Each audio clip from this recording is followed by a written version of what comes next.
Сәлеметсіздер ме, құрметті 8-ші сыныптың оқушылары, қалдарыңыз қалай? Бүгін біз дүниежүзі тарих пәні бойынша бөлім бойынша жиынтық бағалауға арналған тапсырмаларды орындайтын боламыз. Ең алдымен арнамызға тіркеліп және лайк басып, басқа да достарыңызбен бөлісуді ұмытпаңыздар. Бұл бізде 2-ші тоқсанға арналған бөлім бойынша жиынтық бағалау тапсырмалары. Бөлім 1917 жылы жылғы Ресейдегі революция бөлімі бойынша жиынтық бағалау тапсырмалары. Бірінші тапсырма.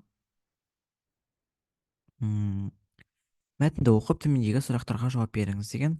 Қазан революциялық ахуалдың қалыптасқанына бұрынғыдан да көлемдірек етек алып келе жатқан жұмысшы шаруа және ұлт азаттық қозғалыс дәлелі болды. 1917 жылдың жазының ортасы мен күзінде саяси ереуілдер жиілеп, бірқатар жерлерде ереуілшілер кәсіпорындарды басқаруды өз қолдарына алды.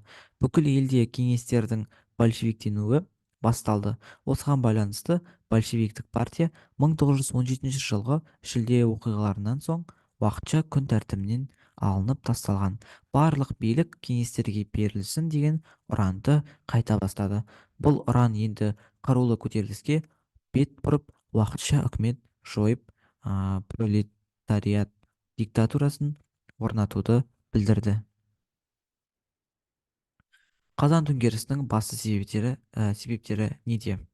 Қазан төңкерісінің басты себептері елдегі әлеуметтік теңсіздік пен экономикалық дағдарыс, бірінші дүниежүзілік соғыстың ауыртпалығы және уақытша үкіметтің халық талабын орындамауы. Ал келесі, қоғам мақсатында қоғам мақсатына жалпы қоғам неге ақтар мен қызылдарға бөлінді? Қоғам мақсатына қарай саяси және идеологиялық айырмашылықтарға байланысты бөлінді. Ақтар монархияны немесе демократияны қалпына келтіруді қолдаса, қызылдар социалистік қоғам құруды көздеді. Ақтардың басты мақсаты қандай болды?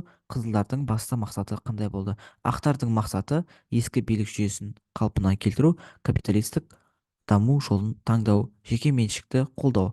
Ал қызылдардың мақсаты социалистік мемлекет құру, билікке кеңестерді әкелу, қоғамдық меншікті қалыптастыру. Келесі екінші тапсырма.